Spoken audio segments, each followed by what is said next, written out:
चरम पर है। दिल्ली हो चाहे हैदराबाद या फिर लखनऊ या बात हो भोपाल की, और यहाँ तक कि मुंबई में भी बड़े स्तर पर योग कार्यक्रमों का आयोजन किया जा रहा है, जबकि संयुक्त राष्ट्र मुख्यालय से लेकर आबू धाबी, बीजिंग और नूरों तक वैश्विक मंचों पर भी योग अभ्यास की गूंज सुनाई दे रही है। स्वास्थ्य, संतुलन और सामूहिक सहभागिता के साथ इस संदेश के साथ यह आयोजन एक बार फिर योग को वैश्विक एकता के प्रतीक के रूप में स्थापित कर रहा है।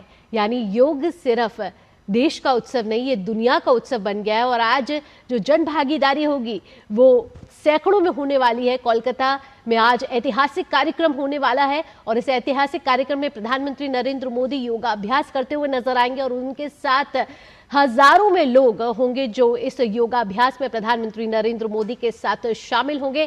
साथ ही देश के अलग अलग हिस्सों में भी योग के कई कार्यक्रम इस समय आयोजित किए जा रहे हैं। यानी एक साथ मिलके इस योग को एक बड़े स्तर पर जागरूकता फैलाने की कोशिश, जिसमें सिर्फ योग का अभ्यास शारीरिक साधना नहीं, मानसिक आध्यात्मिक विकास की भी बात यहाँ योग करता है। और इस बार की थीम भी बड़ी इंपॉर्टेंट थीम रखी गई है, बड़ी महत्वपूर्ण है, योग फॉर हेल्दी एजिंग। यानी कि स्वस्थ वृद्धावस्था में योग किस तरीके से सार्थक साबित हो सकता है, खास साबित हो सकता है, अहम साबित हो सकता है। और इस समय हमारे साथ विशेष मेहमान भी जुड़ेंगे जो हमें बताएंगे कि इस योग दिवस पर जो ये थीम रखी गई है वो कितनी प्रासंगिक है और वैश्विक स्तर पर जो योग का प्रचार प्रसार हो रहा है और योग का प्रसार के साथ जो जन भागीदारी बढ़ रही है उससे कैसे ये सिर्फ योग देश की आर्थिक गति में महत्वपूर्ण नहीं है, आध्यात्मिक गति में भी विकास बनकर सार्थक साबित हो रहा है।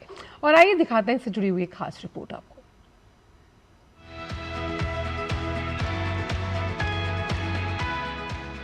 दुनिया भर में 12वें अंतर्राष्ट्रीय योग दिवस को लेकर उत्साह चरम पर है। राजधानी दिल्ली से लेकर ग्रामीण क्षेत्रों तक देश भर में योग सत्र का आयोजन किया जा रहा है। विभिन्न राज्यों में प्रशासन, शैक्षणिक संस्थान, सामाजिक संगठन और योग संस्थाएं बड़े पैमाने पर कार्यक्रमों के आयोजन में जुटी हैं। अंतर्राष्ट्रीय योग दिवस से एक दिन पहले हैदराबाद में विशेष 24 घंटे का काउंटडाउन इवेंट का आयोजन किया गया। इस कार्यक्रम का नेतृत्व केंद्रीय मंत्री जी किशन रेड्डी ने किया, जबकि तेलंगाना के राज्यपाल शिव प्रताप शुक्ला मुख्य अतिथि के रूप में शामिल हुए। आंध्र प्रदेश के अमरावती में आयोजित योगांध्र कार्यक्रम में मुख्यमंत्री एन चंद्रबाबू नायडू और योग गुरु बाबा रामदेव ने विशेष योग सत्र में हिस्सा लिया। इस कड़ी में राजस्थान के मुख्यमंत्री भजनलाल शर्मा ने जयपुर स्थित मुख्यमंत्री आवास पर महिला पुलिस पेट्रोलिंग यूनिट की कर्मियों के साथ योगाभ्यास किया। उत्तर प्रदेश की राजधानी लखनऊ के केडी सिंह बाबू स्टेडियम में विशेष योग शिविर का आयोजन किया गया, जिसमें प्रदेश के उप मुख्यमंत्री ब्रजेश पाठक ने हिस्सा लिया। वहीं प्रयागराज में तैराकों ने यमुना में जल योग किया। पश्चिम बंगाल सरकार में मंत्री दिलीप घोष खड़गपुर में गीता पाठ और योग कार्यक्रम में शामिल हुए। भोपाल में आयोजित योग सत्र में केंद्रीय मंत्री संजय सेठ और राज्य मंत्री विश्वास सारंग शामिल हुए। अंतर्राष्ट्रीय योग दिवस से पहले जम्मू कश्मीर के श्रीनगर में योग का एक अनोखा और आकर्षक नजारा देखने को मिला। पोखरीबल झील में वाटर स्पोर्ट्स खिलाड़ियों ने पानी के बीच फ्लोटिंग योग का अभ्यास किया। All India institute of Ayurveda ने योग और जुम्बा सेशन के लिए दौड़ का आयोजन किया। भारत में रूसी दूतावास ने अंतर्राष्ट्रीय योग दिवस से पहले अपने परिसर में विशेष योग सत्र का आयोजन किया। शनिवार को संयुक्त अरब अमीरात के अबू धाबी में बड़ी संख्या में लोग जेबल हफीद पहाड़ पर योग करने के लिए इकट्ठा हुए। ओमान की राजधानी मस्कट में एक योग सत्र आयोजित किया गया।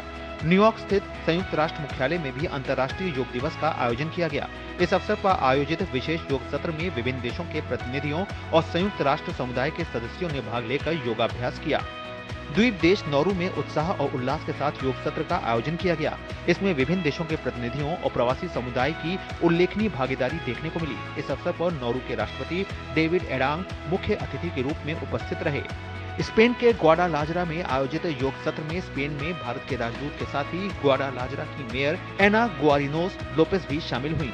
स्लोवेनिया में भारतीय दूतावास ने ल्यूब्लियाना यूनिवर्सिटी के साथ मिलकर एक कार्यक्रम आयोजित किया, जिसमें योग के शौकीन और विशेषज्ञ एक ऊर्जावान सत्र के लिए इकट्ठा हुए। आयुष मंत्रालय ने नागरिकों, संगठनों, संस्थानों और समुदायों से अपील की है कि वे अंतर्राष्ट्रीय योग दिवस के कार्यक्रमों में शामिल हों, समय पर अपने नजदीकी योग स्थल पर पहुंचें और एक साथ कॉमन योग प्रोटोकॉल का अभ्यास करें और इस ऐतिहासिक उत्सव का हिस्सा बनें। ये उत्सव जन भागीदारी की भावना और स्वास्थ्य, सद्भाव व कल्याण का योग संदेश दुनिया तक पहुंचाने के भारत के संकल्प को दर्शाता है। Bureau report, DD news.